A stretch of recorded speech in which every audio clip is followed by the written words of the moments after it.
Hello दोस्तों, मेरा नाम डॉक्टर दीक्षा है और आज मैं आपको ओबीजीवाई के अंदर आने वाले इम्पॉर्टेंट ड्रग्स के बारे में और इंस्ट्रूमेंट के बारे में बताऊंगी। मैं इनको बाद में पढ़ाऊंगी भी, लेकिन अभी मैं आपको मोटा मोटा एक लिस्ट बता देती हूँ कि ओबीजीवाई का अगर आपका प्रैक्टिकल होगा तो आपको मोस्टली कौन से इंस्ट्रूमेंट और कौन सी ड्रग्स रखी जाएंगी। ठीक है, इस वीडियो के लास्ट में मैं आपको जो है उसकी लिस्ट भी दे दूँगी जो मैंने बनाई है, ताकि आप चाहो तो उस लिस्ट में मतलब फिर आपको एक रिटर्न लिस्ट एक जगह मिल जाएगी इस पर्पज से। तो हेलो गाइस, मेरा नाम डॉक्टर दीक्षा है और मैं एक डीएनबी रेजिडेंट हूँ। तो चलो शुरू करते हैं बिना किसी देरी के। तो जो पहले हम ड्रग से शुरू करते हैं, तो जो सबसे ज़्यादा कॉमन ड्रग पूछी जाती है वो होती है ऑक्सीटोसिन, जिसे हम सिंटो भी बोलते हैं। इसका आपको मैकेनिज्म ऑफ एक्शन पूछा जाएगा और उसकी प्रेपरेशन कैसे की जाती है। ठीक है, सिंटो आप कैसे बनाते हो, सिस्टर कैसे बनाती हैं, तो वो सब आपको वो पूछेंगे कि इसको बनाया कैसे जाता है, वो बहुत इंपॉर्टेंट है, तो उसके बारे में पूछेंगे। ठीक है, और सिंटो के साथ साथ फिर कार्बोटोसिन भी वहाँ हो सकता है, उसके बारे में भी पूछ सकते हैं कौन सा बेटर है, किसका हाफ लाइफ कितना है, ये सब थोड़ा थोड़ा बहुत पूछा जा सकता है। मेनली प्रेपरेशन जो है उसके ऊपर पूछा जाएगा आपको, अगर वो ड्रग्स में अगर वो रखा होगा तो। ठीक है, फिर डायनोप्रोस्टोन जेल है, ये अपना सर्वी जेल होता है। इसमें पूछेंगे कि इसमें कितना होता है, आई थिंक मतलब वो प्रोस्टाग्लैंडिन है। ठीक है, उसका क्या काम है और सर्विजल कितने कितने 6 6 आवर्स में रिपीट करते हैं, ये बिशप पे भी आपका वाइवा जा सकता है। फिर मीज़ोप्रोस्टोल तो सबको पता है। मीज़ोप्रोस्टोल जो है वो अबॉर्शन में यूज़ करते हैं, और उसके अलावा इसका जो यूज़ है पीपीएच में बहुत ज़्यादा होता है। तो इसमें पीपीएच के थेरेपेटिक डोज कैसे पूछ सकते हैं, और पीपीएच अगर हो रहा है तो कितनी डोज देनी है, ये सब उसके बारे में पूछेंगे। इसका मैकेनिज्म ऑफ एक्शन पूछेंगे। ठीक है, प्रॉम के अंदर भी मीज़ोप्रोस्टोल देते हैं, 25 माइक्रोग्राम देते हैं 6 to 4 आवर्ली, और मतलब 5 to 6 डोजेस देते हैं। तो ये सब आपको पूछ सकते हैं, वो बेसिकली आपको मीज़ोप्रोस्टोल दे देंगे और उसके यूज़ पूछेंगे। ठीक है, इसका क्या यूज़ है, इसकी डोज क्या है, वो सब। फिर कार्बोप्रोस्ट जो होता है वो पीपीएच के लिए होता है। ठीक है, और पीपीएच में भी यूज़ करते हैं और डीएनसी में भी यूज़ करते हैं उसको ओपन करने में। और जब कार्बोप्रोस्ट देते हैं तो इसके लिए आपको क्या होता है, पेशेंट से रूल आउट करना होता है कि कोई अस्थमा या टीबी की हिस्ट्री तो नहीं है पेशेंट को। ये सब आपने उससे पूछना है। ठीक है, और सबसे इम्पोर्टेंट है मैक्सेल्फ M G S O four के बारे में आपसे पूछा जाएगा कि उसके प्रेपरेशन, उसके रजीम, जिस्पैन रजीम होता है, एक पिचार्ड रजीम होता है, तो वो कैसे देते हैं, उसमें कितना परसेंट क्या होता है, कैसे वो बनाया जाता है, दैट इज़ सो इम्पॉर्टेंट, वो पूछा जाएगा।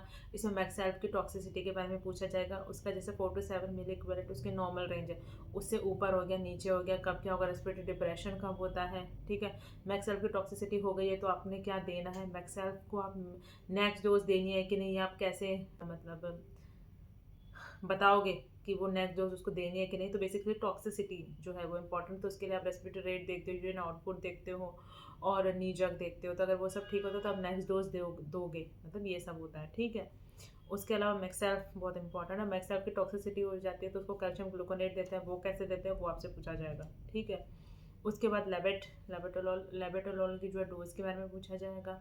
ये अल्फा प्लस बीटा ब्लॉकर होती है। ठीक है, इसके साइड इफ़ेक्ट क्या है, जैसे ये पल्मोनरी एडिमा भी हो जाता है इससे कई बार, तो ये सब आपसे पूछा जाएगा। ठीक है, लेबेटोलॉल अगर होगा तो वहाँ पे मिथाइल डोपा भी हो सकता है, तो मिथाइल डोपा के बारे में भी वो पूछ सकते हैं। और फिर ड्रॉट, उसमें मैक्स, हाँ, लेबेट की जो है मैक्सिमम डोज कितनी जा सकती है और उसका वो जो नहीं होता है 20 40 ऐसा वाला जो पूरा है वो वाला पूछा जाएगा। ठीक है, ड्रोटिन ड्रोटिन भी होता है, डोटावेरिन। फिर डेक्सामेथासोन और बीटामेथासोन, तो डेक्सामेथासोन और जो बीटामेथासोन है, ये जो है हम ये स्टेरॉइड कवर हम देते हैं लंग मेच्योरिटी के लिए। तो इसमें से कौन सा बेटर होता है, वैसे तो दोनों सेम से ही रहते हैं, लेकिन वो जैसे डेक्सा जो है उसकी जो है 4 डोजेज होती है, बीटामेथासोन की डोजेज होती है, वो कब कब होती है, कैसे कैसे होता है, वो आपको बताया जाना है। वैसे मैंने इसको ऐसे याद किया था कि डेक्सामेथासोन तो डी आ गया ना, तो डी मतलब 4, तो इसकी 4 डोजेज होंगी, तो 12 आवर्स अपार्ट। ठीक है, ठीक है, 6 मिलीग्राम। और जो बीटा मैथासोन है, बीटा मतलब बी मतलब 2 डोज मतलब देनी आपको टोटल 48 आवर्स में ही है, तो अगर 2 डोजेज हुई तो 24 आवर्स अपार्ट जाएंगी। और अगर जो है बीटा मतलब डेक्सा मतलब 4 डोजेस, उसको भी आपको 48 आवर्स में ही देना है, तो फिर वो आपकी 12 आवर्स अपार्ट जाएगी। और डोज जो होती है वो सेम रहता है 24 मिलीग्राम, तो वो 6 डेक्सा में जाएगी 6 मिलीग्राम 12 वाली, और जो है बीटा में जाएगी 12 मिलीग्राम 24 आवर। ठीक है, ये सबको ही आता होगा वैसे। मैक्रोनाइज प्रोजेस्टेरोन वहाँ रखा तो रहता है, लेकिन उससे पूछ लेते हैं, और उसको मैक्रोनाइज प्रोजेस्टेरोन जो होता है वो थ्रेटेंड अबॉर्शन में देते हैं, बैड ऑब्स्टेट्रिक हिस्ट्री में देते हैं, रिकरेंट प्रेगनेंसी लॉस में देते हैं, ठीक है। तो वो जो है ना ल्यूटेल फिश डिफेक्ट में भी देते हैं शायद, और इसको जो है अपन ओरली भी दे सकते हैं और वजाइनली भी दे सकते हैं। एंटीडी के बारे में पूछेंगे, आर एच नेगेटिव एंटीडी से वो आर एच नेगेटिव के ऊपर पहुंच जाएंगे, और फिर वो ऐसे बोलेंगे कि अबॉर्शन में कितना देते हैं, क्या होता है, कैसे पता करेंगे, ये सब, ठीक है। ट्रनेक्सा का मैंने पहले भी अपने एक वीडियो में बताया कि ट्रनेक्सा जो है उसके बारे में वो लोग क्या करते हैं कि ट्रनेक्सा जो है ट्रनेक्सा के बारे में पूछते हैं कि इसकी एंटी फिब्रिनोलिटिक एक्टिविटी होती है। ट्रनेक्सा के यूज़ क्या क्या हैं, तो जैसे कि अपने जो है ब्लीडिंग ज़्यादा होती है, पीपीएच में हो जाता है, एपीएच में पीपीएच में देते हैं, और जो है इसमें अपन जो है गायनिक में बहुत ज़्यादा इसको देते हैं।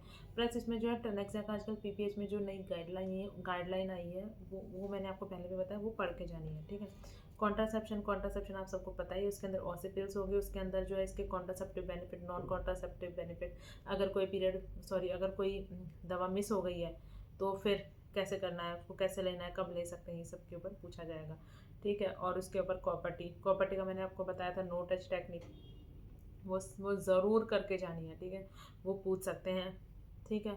और कॉपर्टी में कॉपर्टी 375 होता है, कॉपर्टी 380 होता है, मिराना होती है, इन सब के बारे में वो पढ़ के जाना, पूछेंगे वो लोग, वो पूछेंगे ना, मतलब फिर वो इसमें होता है कि कॉपर्टी कब कब डाल सकते हैं, ऑपरेशन के तुरंत बाद, डीएनसी के जैसे पीपीआई आईयूसीडी हो गया, ठीक है, पोस्टमार्टम आईयूसीडी हो गया, पीए मतलब पोस्ट अबॉर्शन आईयूसीडी आप डालते हो, पीपी आईयूसीडी मतलब पोस्टमार्टम आईयूसीडी आप डालते हो तुरंत ही डिलीवरी प्लेसेंटा आउट होने के बाद और पूरा करने के बाद, ठीक है।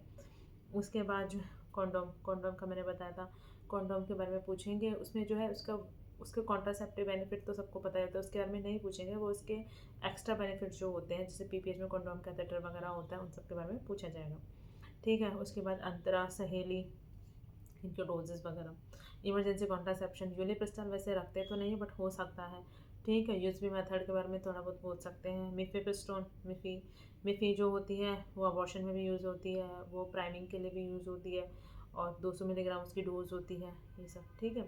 और मिथाइल डोपा, ठीक है। और आयरन प्लस कैल्शियम, आयरन में वो आपसे ये पूछ सकते हैं कि आयरन जो है वो उसकी कौन कौन सी प्रिपरेशन अवेलेबल है, ठीक है, इंडिया में कौन सी मिलती है, और अनीमिया मुक्त भारत में क्या है, फिर अनीमिया मुक्त भारत में भी वो जा सकते हैं। फिर आयरन आप पेशेंट को देना है तो आप कैसे एडवाइस करोगे कि नींबू पानी के साथ लेनी है, कैल्शियम कैसे लेनी है, चाय दूध के साथ जो उसका रिलेशन है, मतलब मैं आपको बता रही हूँ, वो मतलब नहीं लेनी है, और ये सब वो सब आपसे पूछा जाएगा। कैसे पता चलेगा कि पेशेंट जो है आयरन ले रहा है, तो पेशेंट ब्लैक कलर के स्टूल्स पास करेगा, ये वो आपसे पूछेंगे। हीमोग्लोबिन कितना बढ़ना चाहिए आयरन के बाद, ओरल आयरन का मतलब क्या होता है, और जो है आप किस पेशेंट को जो है वो आईवी आयरन के बारे में बोलोगे, फिर आईवी आयरन सुक्रोज डेक्सट्रोज पे चले जाएंगे वो, और फिर उसके बाद एफसीएम पे जा सकते हैं। कैल्शियम के बारे में ज़्यादा कुछ इतना होता नहीं है, बस इतने सारे, ये तो आपके कॉमन जो है ये ड्रग्स है, ये तो आपने करके जाने, आपकी कोई भी स्टैंडर्ड बुक पकड़ के उसमें से आप ये पढ़ सकते हैं। और दूसरी बात है कि बहुत ही ज़्यादा हाई फाई ड्रग्स के बारे में कोई नहीं पूछता है, तो कोई इसके लिए बहुत ज़्यादा हाई फाई ड्रग्स के बारे में पढ़ने की कोई अननेसेसरी नीड नहीं है। बेसिकली मेटफॉर्मिन हो सकता है ज़्यादा से ज़्यादा, और मतलब बहुत बेसिक होगा, तो ड्रग्स के बारे में इतना लोड लेने की ज़रूरत नहीं है। बट हाँ, ये जो बेसिक वाली है ना, उनके आपको मैकेनिज्म ऑफ एक्शन और ये सब आना चाहिए। मतलब आप जैसे बहुत कोई इंपॉर्टेंट, मतलब कोई बहुत बड़ी महंगी वो ड्रग है, तो वो अगर होगी तो अ, अ, उसके बारे में आपको नहीं आएगा तो इतना बुरा नहीं मानेंगे। लेकिन अगर आपको ऑक्सीटोसिन के बारे में ही नहीं पता है, आपको लेविट के बारे में ही नहीं पता है, तो फिर वो लोग सोचेंगे कि अरे यार इसको नहीं आता है। आप समझ गए? तो आपको बेसिक आना चाहिए। और मैं आपको सच बता रही हूँ, और प्लीज़ जो भी इस वीडियो को देख रहे हैं, अगर आपका एग्ज़ाम मेरे ने जो भी बताया उसके अकॉर्डिंग ऐसा कुछ आता है तो प्लीज़ मुझे कमेंट में बताना, ताकि मुझे भी पता चले कि हाँ ठीक है। और अगर वैसा नहीं भी आता तो भी मुझे कमेंट में बताना, ताकि अगली बार मैं सुधार करूँगी। क्योंकि ये जो भी मैं आपको बता रही हूँ वो मेरे एक्सपीरियंस के अकॉर्डिंग मैं बता रही हूँ।